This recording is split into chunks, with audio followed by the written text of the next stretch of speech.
Hello everyone. Radhe Radhe. जय श्री कृष्णा। स्वागत है आप सभी का हमारे चैनल पर। हरे कृष्ण। हर हर महादेव। आप सभी का दिन शुभ हो। आज दिनांक है 24 फरवरी और दिन है मंगलवार। आज आप सुनेंगे फाल्गुन मास महात्म के 23वें दिन का अध्याय। उससे पहले आज भी आप सुनेंगे श्री श्यामानंदा जी की एक बहुत ही सुंदर कथा। जब श्री राधा जी अपने एक भक्त पर बड़ी प्रसन्न हुई, उनकी सेवा से उनका हृदय आनंद से भर गया। तब अपने उस भक्त को दर्शन देने के लिए श्री राधा जी ने जो चतुराई दिखाई, उस जिसमें उन्होंने अपने एक चरण नूपुर एक अनार के पेड़ के पीछे गिरा दिया था। तो किस तरह से उन्होंने यह लीला रचाई, किस तरह से अपने उस भक्त को दर्शन दिए, ये आज की इस कथा में आप सुनेंगे। कथा को पूरा सुनकर कमेंट बॉक्स में आज राधे राधे जरूर लिखिए। श्रीपाद जी गोस्वामी जी की भजन कुटीर पर आकर कृष्णदास जी ने दंडवत निवेदन किया और अपना परिचय दिया। श्रीपाद जी गोस्वामी जी यह बात सुनकर अत्यंत प्रसन्न हुए कि कृष्ण को श्री हृदय चैतन्य ने उनके पास भेजा है।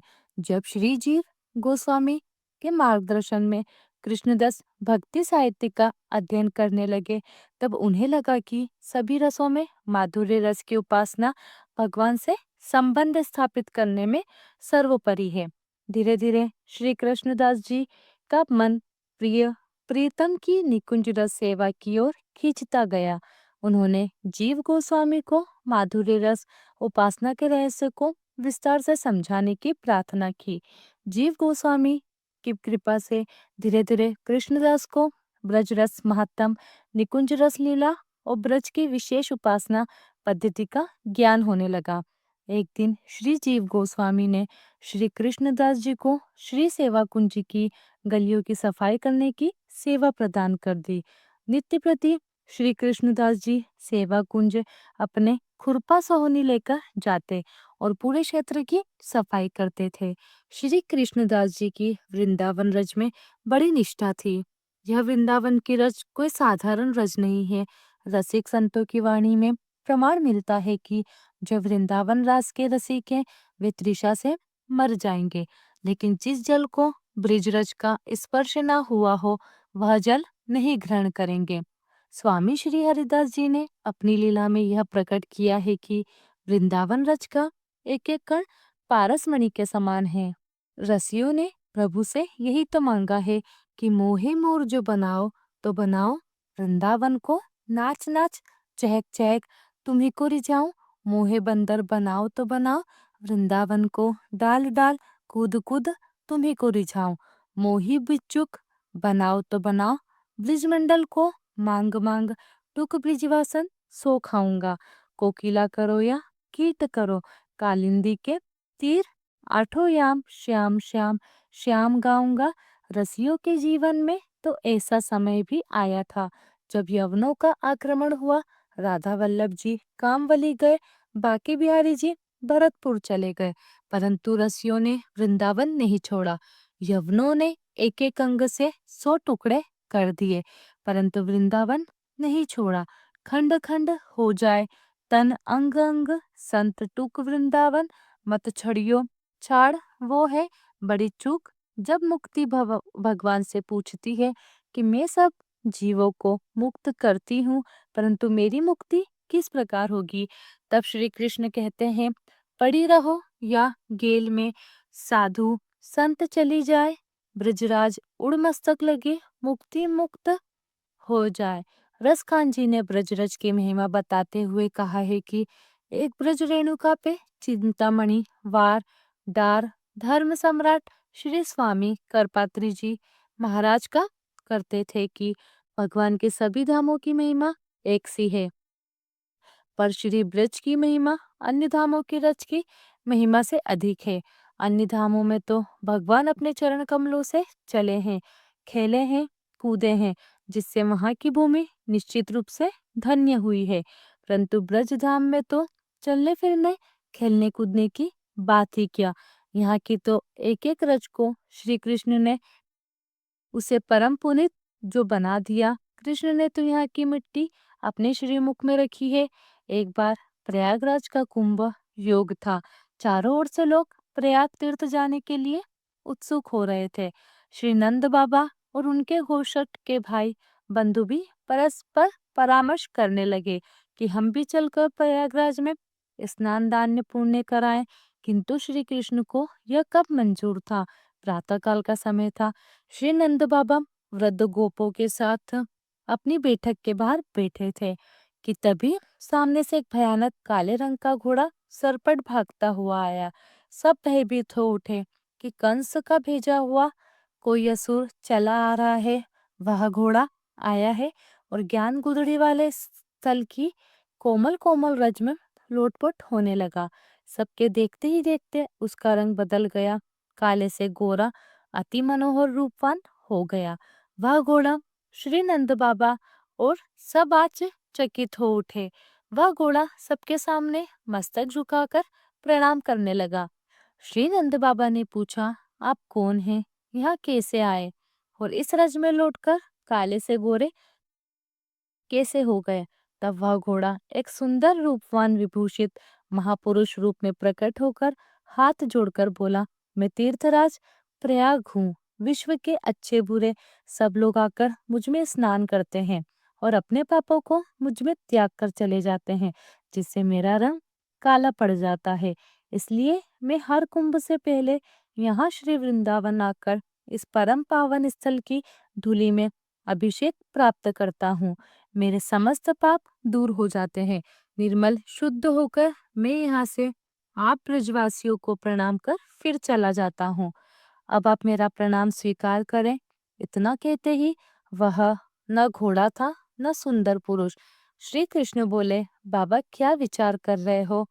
प्रयाग चलने का किस दिन मुहूर्त है? नंद बाबा और सारे ब्रजवासी एक स्वर में बोल उठे, अब कौन जाएगा प्रयागराज? प्रयागराज हमारे ब्रज की रज में स्नान कर पवित्र होता है। फिर भला हम वहां जाकर क्या करें? सबने अपनी यात्रा स्थगित कर दी। श्री दुखी कृष्णदास जी ने अपने हाथ पैरों पर झुककर अच्छी तरह से सफाई सेवा किया करते थे। उनका संपूर्ण शरीर ब्रजरस से ढका रहता था। इस प्रकार सेवा करते करते पूरे 12 वर्ष बीत गए, परंतु कभी भी कृष्णदास जी ने कभी भी जीव गोस्वामी जी से प्रश्न नहीं पूछा था, हमें कोई और सेवा न प्रदान करें। इस प्रकार केवल सेवा कुंज में झाड़ू लगाने की ही सेवा क्यों प्रदान की गई है? कभी कभी श्री कृष्णदास जी को लाडली जी के चरण चिन्ह के दर्शन भी हो जाते थे और कभी कभी तो श्री लाल जी के चरणों के दर्शन हो जाते। मनी मन नित्य श्री लाडली जी को पुकारा करते और कहा करते कि चरण चिन्हों का दर्शन तो आपकी कृपा से होता है, परंतु वह दिन कब आएगा जब प्रत्यक्ष चरणों के दर्शन होंगे। श्री लाडली जी इस भाव भरी प्यारी सखी को दर्शन तो देना चाहती हैं, परंतु श्री लाडली जी स्वयं जाकर दर्शन दे यह उनके हाथ में नहीं है, उनके सखियों के हाथ में है। जब तक श्री ललिता जी, श्री विशाखा जी, श्री वंशी आदि जी की इच्छा नहीं हो, तब तक श्री लाडली जी कैसे जाकर दर्शन दे। तब श्री राधा रानी के मन में अपने भक्त को देखकर एक उपाय सूझा। उन्होंने नित्य रास के समय जानबूझकर अपने चरण का एक इंद्रनील मणियों से चटित नूपुर सेवा कुंजी के गलियों में एक अनार के पेड़ के पास गिरा दिया। प्रातःकाल जब श्री दुखी कृष्णदास जी सोहनी सेवा कर रहे थे, तब उन्हें एक दिव्य नूपुर के दर्शन हुए। उस देवी नुपुर से प्रकाश झलक रहा था। उन्होंने नुपुर को उठाकर मस्तक से लगाया और मस्तक से लगाते ही उनके शरीर में सात्विक भावों का उदय हो गया। आनंद की एक लहर से चली गई भीतर में और वे समझ गए कि यह कोई साधारण नहीं बल्कि कोई दिव्य नुपुर है। और वे इस नुपुर को बार बार कभी सर से, कभी हृदय से, कभी स्नेह की दृष्टि से देख देख कर चूमने लगे। उन्होंने उस नुपुर को अपने उत्तरी वश में बांधकर रख लिया और पुनः सेवा में लग गए। नित्य रास लीला के समय श्री ललिता आदि सखियों ने देखा कि श्री लाली जी के बाएं चरण का तो नुपुर ही नहीं है। संतजन इस नुपुर का नाम मंजू घोष बताते हैं। तब ललिता जी ने राधा जी से पूछा कि आपके बाएं पैर का नुपुर नहीं है। तब राधा रानी कहने लगी, ललिते, लगता है मेरा नुपुर कहीं गिर गया है। सेवा कुंज में जाकर देखो तो कहीं वहां तो नहीं है। ललिता जी समझ गई कि राधा रानी ने कोई लीला की है, इसलिए जानबूझकर अपना नुपुर सेवा कुंज में छोड़ दिया है। श्री ललिता सखी एक वृद्ध ब्राह्मणी के वेश में सेवा कुंज गई और वहां कृष्णदास जी से पूछा, पापा, आपने यहाँ कहीं नुपुर देखा है क्या? मेरी बहू फूल लेने गई थी, परंतु पास में उसे शेर दिख गया, इसलिए मारे डर के वह सुरक्षित स्थान पर भाग गई और इसी बीच उसके पैर का नुपुर कहीं निकलकर गिर गया होगा। अगर तुम्हें मिला हो तो हमें दे दो। उस वृद्ध ब्राह्मणी ने अपना नाम राध दासी गोत्र कान्यकुब्ज और निवास स्थान मथुरा का यावत ग्राम बताया। श्री कृष्णदास जी तो संत हैं, असत्य कैसे बोले? उन्होंने कहा, हाँ मुझे मिला तो है एक दिव्य नुपुर, पर वो नुपुर तुम्हारा तो नहीं है। जिसे देखते ही मन में अद्भुत आनंद हो गया, स्पर्श करते ही प्रेम समुद्र में गोते लगाने लगा। यह कोई साधारण नुपुर नहीं है, जिसका है मैं उसी को दूंगा। आप अपनी बहू को यहाँ लेकर आओ, उसके चरणों में ऐसा ही दूसरा नुपुर देखकर मैं इसको दे दूंगा। श्री ललिता जी ने बहुत मनाने का प्रयास किया, परंतु श्री दुखी कृष्णदास जी नहीं माने। श्री लाल जी के चरणों का भजन करते करते जो भाव प्राप्त होता है, जिसे रसिक जन सखी भाव कहते हैं, वह भाव चतुर की सीमा है। और ब्रज के रस को ने तो इतना तक कहा है, हम गुरु श्यामा श्याम के हम शिष्य श्यामा, श्याम के नुपुर के बिना अब भला नित्य रास लीला कैसे हो। श्री प्रिया प्रियतम के जो आभूषण है वह भी नित्य आभूषण है, नित्य सहचर है, उनके बिना वे नित्य रास कर ही नहीं सकते। श्री प्रिया प्रीतम को जो भी वे अपने श्री अंग पर धारण करते हैं, वो सब प्रेम स्वरूप है, रस स्वरूप है, और किसी अन्य भाव का या अन्य पदार्थ का तो वहां पर प्रवेश ही नहीं है। श्री राधा जी गुप्त रूप में वही कुंजों में अपनी सखिया विशाखा, वृंदा, इंदुलेखा आदि के साथ खड़ी थी।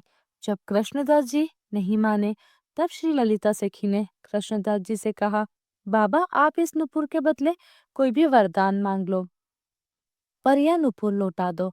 आपने ठीक ही कहा था, यह कोई साधारण नुपुर नहीं है। यह नुपुर तो श्री श्री राधा रानी जी का है और मैं श्री स्वामिनी जी की सखी ललिता हूँ। श्री कृष्णदास जी ने ललिता सखी से अपने वास्तविक स्वरूप का दर्शन कराने की प्रार्थना करने पर ललिता जी ने उन्हें अपने दिव्य रूप में दर्शन दे दिए। श्री कृष्णदास जी ने ललिता जी के चरणों में प्रार्थना की कि उन्हें गोलोक में श्री प्रिया जी के निकुंज लीला में नित्य सेवा प्राप्त हो।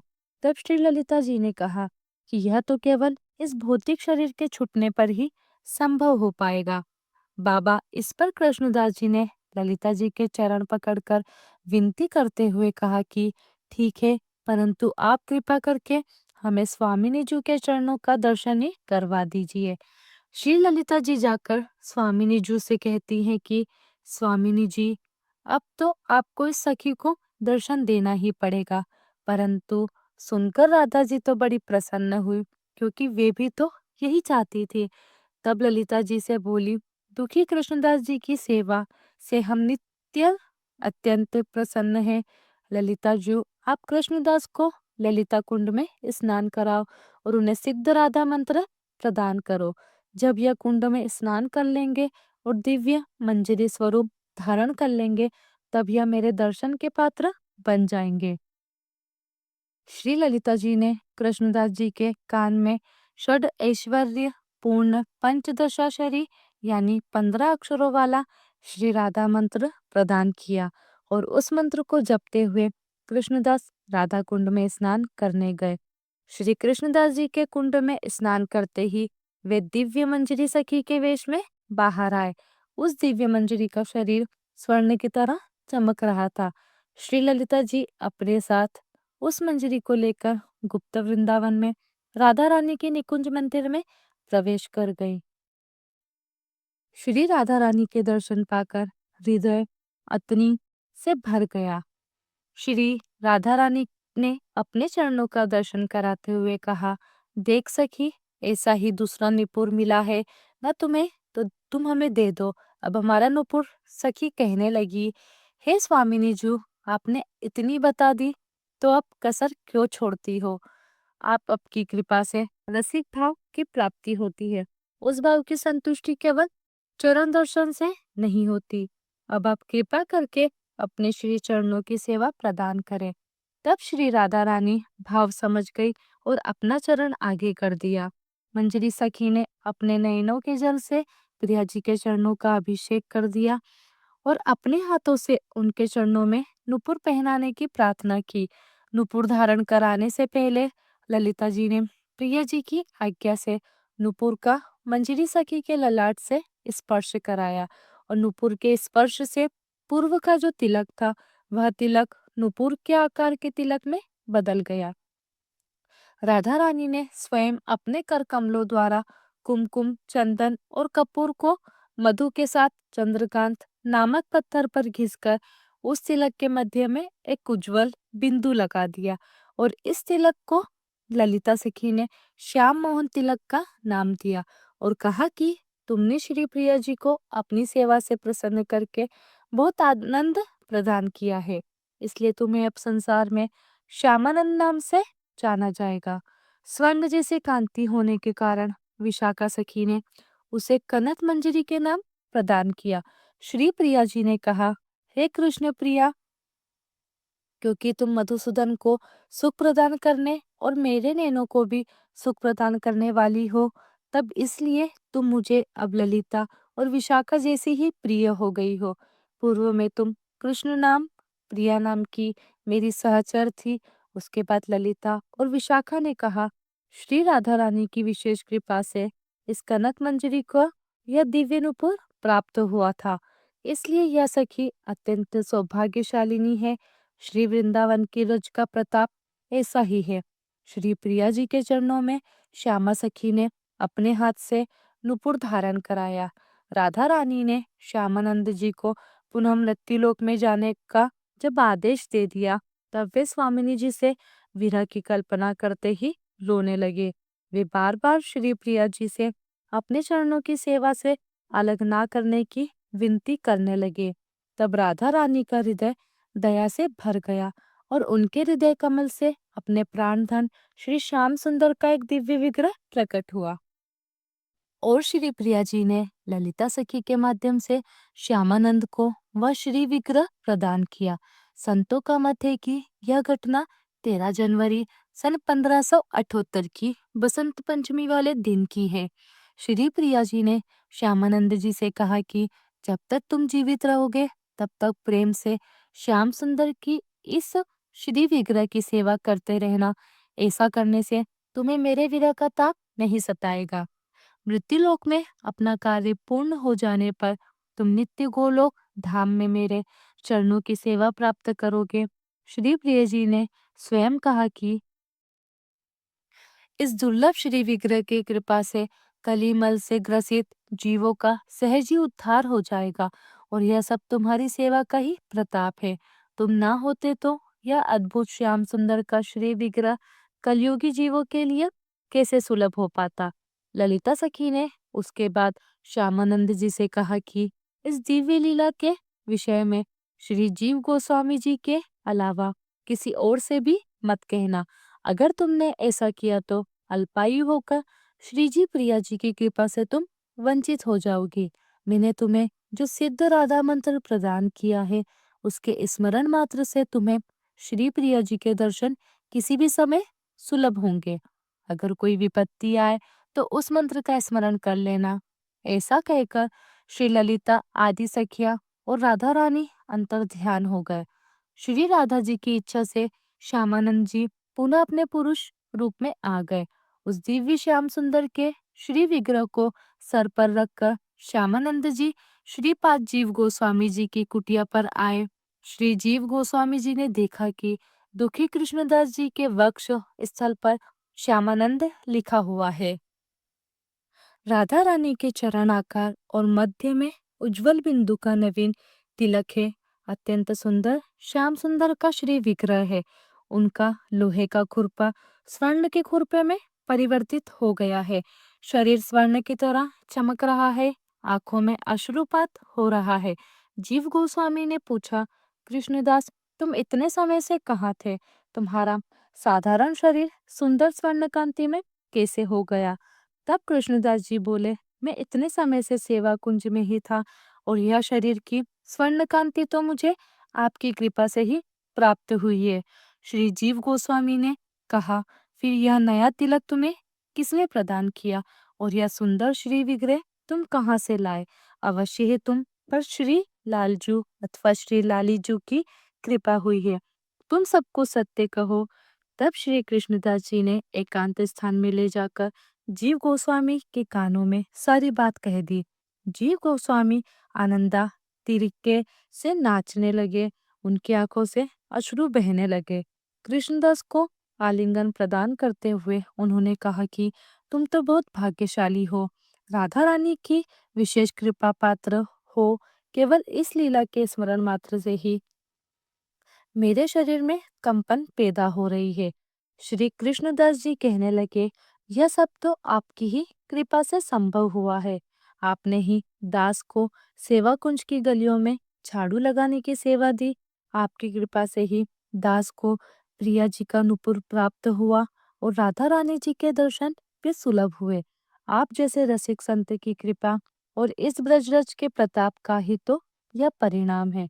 श्री कृष्णदास जी ने जीव गोस्वामी जी से विनती करते हुए कहा कि अब आप इस बात को किसी से भी मत कहिए। अगर कोई पूछे तो कृपा करके यह कह दिए कि यह सब कृष्णदास जी के गुरुदेव भगवान का ही कृपा प्रसाद है। उसके बाद श्री जीव गोस्वामी ने सबको यह कह दिया कि कृष्णदास जी के गुरुदेव की कृपा और इच्छा से अब उनका नाम श्यामानंद है और उनके इस तिलक का नाम श्यामा नंदी तिलक। श्री श्यामानंद जी ने प्रिया जी के द्वारा प्रदान किया हुआ भगवान का श्री विग्रह अपने भजन कुटीर में पधरा दिया और नित्य प्रेम से उसकी सेवा करने लगे। धीरे धीरे नए तिलक और नाम की बात समस्त ब्रजमंडल और बाहर भी प्रसिद्ध होने लगी। इसके बाद जो कुछ भी हुआ, प्रिय श्रोताओं, उसका वर्णन आप कल की वीडियो में जरूर सुनिए। अब सुनिए फाल्गुन मास महात्म का। आज ये सारी कथाएं मार्कंडे युधिष्ठिर को सुना रहे हैं। तो पहले आपको यह जानना जरूरी है कि मार्कंडे अमर ऋषि माने जाते हैं। 8 अमर ऋषियों में मार्कंडे जी ऋषि का नाम भी आता है। इनके पिता मरकु ऋषि थे और जब मरकु ऋषि को कोई संतान नहीं हुई तब उन्होंने अपनी पत्नी के साथ भगवान शिव की आराधना की। उनकी तपस्या से भगवान शिव प्रसन्न हुए और प्रकट होकर उनसे पूछा। तब भगवान ने मरकु ऋषि की इच्छा जानकर उनसे कहा कि वे गुणहीन दीर्घायु पुत्र चाहते हैं या फिर गुणवान और 16 वर्ष का अल्पायु पुत्र। तब मरकु ऋषि ने कहा कि उन्हें अल्पायु लेकिन गुण पुत्र चाहिए। भगवान शिव ने उन्हें यह वरदान दे दिया। जब मार्कंडे ऋषि 16 वर्ष के होने वाले थे तब उन्हें यह बात अपने माता पिता द्वारा पता चल गई। अपनी मृत्यु के बारे में जानकर वह बिल्कुल भी नहीं डरे, विचलित नहीं हुए और शिव भक्ति में लीन हो गए, क्योंकि वे जानते थे कि भगवान शिव की कृपा से सब कुछ प्राप्त किया जा सकता है। इस दौरान सप्त ऋषियों की सहायता से ब्रह्मदेव से उन्हें महामृत्युंजय मंत्र की दीक्षा मिली और इस मंत्र का प्रभाव यह हुआ कि जब यमराज तय समय पर उनके प्राण हरण करने आए तो शिव भक्ति में लीन मार्कंडे ऋषि को बचाने के लिए स्वयं भगवान शिव ही प्रकट हो गए और उन्होंने यमराज के वार को बेअसर कर दिया। बालक मार्कंडे की भक्ति देखकर भगवान शिव ने उन्हें अमर हो जाने का वरदान। महाभारत के अनुसार मार्कंडे जी ने हजार हजार युगों के अंत में होने वाले अनेकों महाप्रलय देखे हैं और मार्कंडे पुराण इन्हीं की रचना मानी जाती है। सभी पांडव जब वनवास में थे तब उस समय युधिष्ठिर आदि पांडवों से मिलने के लिए मार्कंडे जी पहुंचे थे और उसी समय उन्होंने धर्मराज युधिष्ठिर को यह सारी कथाएं सुनाई थी। इसी क्रम में आगे बताए हुए मार्कंडे जी कहते हैं, राजन, नर्मदा के उत्तर तट पर कपिला संगम के बाद वेदरयु के पश्चिम भाग में नर्मदापुरम एक स्थान विख्यात है। वहां पर बहुत से देव ऋषि, ब्रह्म ऋषि, राज ऋषि, तपस्वी और व्यवसायी लोग भी रहते थे। नर्मदापुरम से एक जमदग्नि नामक मुनि भी थे, जो हमेशा शिव भक्ति में लीन रहा करते थे। वे दिन नर्मदा संगम में स्नान करके तरह तरह के गंध पुष्प और अगरु आदि मनोहर उपचारों द्वारा भगवान शिव की पूजा करते थे और दक्षिणामूर्ति के शरण लेकर शिव मंत्र के जप में लीन रहा करते थे। 1 मास तक इस प्रकार जप में लगे हुए मुनि को सिद्धेश्वर लिंग स्वरूप देवाधिदेव महेश्वर ने साक्षात दर्शन देकर कहा, ब्राह्मण, मैं तुम्हारी भक्ति और रुद्र जप से संतुष्ट हूँ, वर मांगो। तब जमदग्नि मुनि कहने लगे, हे परमेश्वर, मुझे होम और यज्ञ क्रिया के लिए कामधेनु प्रदान कीजिए, क्योंकि धर्म और शुभ अनुष्ठान के लिए, शिव पूजा और तर्पण के लिए तथा देव कार्य और पितृ कार्य की सिद्धि के लिए गौ को ही सबसे पवित्र माना गया है। महादेव जी कहने लगे, महाभाग्य दी जा रही है। ऐसा कहकर महादेव जी वही अंतर ध्यान हो गए। जमदग्नि मुनि जिन जिन कामनाओं के लिए कामधेनु से याचना किया करते थे, वो सब उन्हें बड़ी आसानी से तुरंत ही मिल जाया करती थी। अब वे सोने के बर्तनों में तरह तरह के मनवांछित भोज्य पदार्थ परोसकर सहस्त्र ऋषियों को प्रतिदिन इच्छा अनुसार भोजन कराने लगे। माननीय ब्रह्म ऋषि और देवतागण भी मुनिवर जमदग्नि के आश्रम पर आकर उनकी कीर्ति बढ़ाने लगे। इस प्रकार कुछ समय बीतने पर एक दिन राजा कार्ति वीर्यार्जुन अपना पड़ाव डाल दिया। शिकार खेलते खेलते ही वह जमदग्नि मुनि के आश्रम पर गया और कहने लगा कि मुनि, यह गो तो तुम्हारे योग्य नहीं है, इसलिए इसे तुम मुझे दे दो। कीर्तिवर के यह बात सुनकर मुनिवर जमदग्नि बहुत देर तक सोच विचार में पड़े रहे। उन्हें कुछ भी उत्तर ना देते देख राजा ने मुनि को मरवा दिया और खुद उनकी जगह कामधेनु को बलपूर्वक हरण करके ले जाने लगा। जब वह आश्रम से बाहर निकला, तब अचानक ही कामधेनु पर कोड़ों की मार पड़ने लगी। वो बार बार कोड़ों की मार से घायल होने लगी। तब उस गौ ने श्राप देते हुए कहा, अरे वो नराधम रेणुका नंदन परशुराम तेरे समस्त कुल का संहार कर डालेंगे। इस प्रकार श्राप देकर कामधेनु फिर से स्वर्ग को चली गई। उस समय लोगों ने महान हाहाकार मच गया। सब कहने लगे कि अरे, यह कौन दुराचारी आ गया जिसने ब्राह्मणों के कोप को बढ़ा दिया है। इसके बाद महावीर परशुराम जी ने पिता के मारे जाने का समाचार सुना। सुनते ही वे जलती हुई अग्नि की तरह क्रोध से जल उठे और सहसा आश्रम पर आए। पिता को मारा हुआ देखकर क्रोध से उनका पराक्रम दुगना हो गया और वे अचानक उठकर महेशमतीपुरी को चल दिए और वहां कार्तिवीर्यार्जुन को उसके मस्तक सहित काट डाला। उस समय मुनिवर परशुराम जी ने क्षत्रिय जाति के लिए प्रलय कर बन गए थे, विनाश बन गए थे। महापराक्रमी दुरात्मा कार्तिवीर्यार्जुन पूरी पृथ्वी को क्षत्रियों से रहित कर दिया और इस प्रकार अपनी प्रतिज्ञा पूरी करके वे पिता के आश्रम पर वापस लौट आए। माता और अन्य मुनीश्वर को नमस्कार करके उन्होंने विधि पूर्वक परशुराम मेर महादेव जी की स्थापना की। उसके पास ही विशोका एरका और पावनी नाम वाली 3 शिला हैं। उन्हीं पर परशुराम जी ने पिता की मरणोत्तर कालीन श्राद्ध आदि क्रिया संपन्न की। उस स्थान पर एक कपिल वर्ण की शिला है, जो देव द्रोणी के नाम से जानी जाती है। वहां पिंड दान करने से पितृ स्वर्ग में चले जाते हैं। राजन, इस प्रकार मैंने तुम्हें नर्मदापुरम में सुनाया है। इसके श्रवण और कीर्तन से देवलोक में देवत्व की प्राप्ति होती है। मार्कंडेय जी जहाँ पर बृहति और नर्मदा जी का संगम हुआ है, वहाँ एक निषाद हर दिन भगवान त्रिलोचन का पूजन किया करता था। एक दिन व्यतिपात और संक्रांति का योग होने पर उसने फूल लेकर शिव मंदिर में प्रवेश किया। वहां जाकर उसने देखा कि भगवान का तीसरा नेत्र तो है ही नहीं। उसके मन में बड़ा आश्चर्य हुआ और वह सोचने लगा कि किस पापा आत्मा ने भगवान के नेत्र को चुरा लिया है। ऐसा कहकर उसने तीखे बाण से अपना नेत्र उखाड़ लिया और उसे ही देव महादेव के मस्तक पर लगा दिया। ऐसा करते समय उसके मन में बिल्कुल भी भय, कंपन और दीनता नहीं आई। उसके हृदय का भाव भी नहीं बदला। इससे देवेश्वर महादेव जी उस निषाद के ऊपर बहुत प्रसन्न हुए और हंसकर बोले, वत्स, तू मनवांछित वर मांग ले, मैं तुझ पर बहुत प्रसन्न हूँ। भगवान शिव की कृपा से निषाद की बुद्धि निर्मल हो गई और वह उन्हें साष्टांग प्रणाम करके कहने लगा, हे देवेश्वर, ये सभी निषाद अपने मृग पशु पक्षी, अपने पुत्र स्त्री आदि परिवार के साथ आपकी कृपा से आप ही के लोक में चले जाए। अन्य जितने भी पाप योनि हो, उनकी भी ऐसी ही गति हो, बस यही मेरी इच्छा है। यह सुनकर महादेव जी बोले, भक्त, मेरी कृपा से तुम सभी कामनाओं को प्राप्त करोगे। ऐसा कहकर भगवान शिव वही अंतर्ध्यान हो गए। इसके बाद सेवकों सहित वह निषाद इस तीर्थ के प्रभाव से शिव जी के धाम में चला गया। राजन, यह तुमको शिव नेत्रकुंड का महात्म मैंने बताया है। सैकड़ों पाप योनि मनुष्य नर्मदा और शिव जी के संयोग रूप उस तीर्थ में परम सिद्धि को प्राप्त हुए। जो वहां स्वतंत्र या परतंत्र होकर अपने प्राणों का त्याग करता है, वह सहस्त्र वर्षों तक उमा महेश्वर के धाम में निवास करता है। इस प्रसंग को सुनने और कहने से भी मनुष्य भवबंधन से मुक्त हो जाता है। नर्मदा के उत्तर तट पर एक परम उत्तम तीर्थ है जो सब सिद्धियों को देने वाला है। उसे जनक तीर्थ कहते हैं।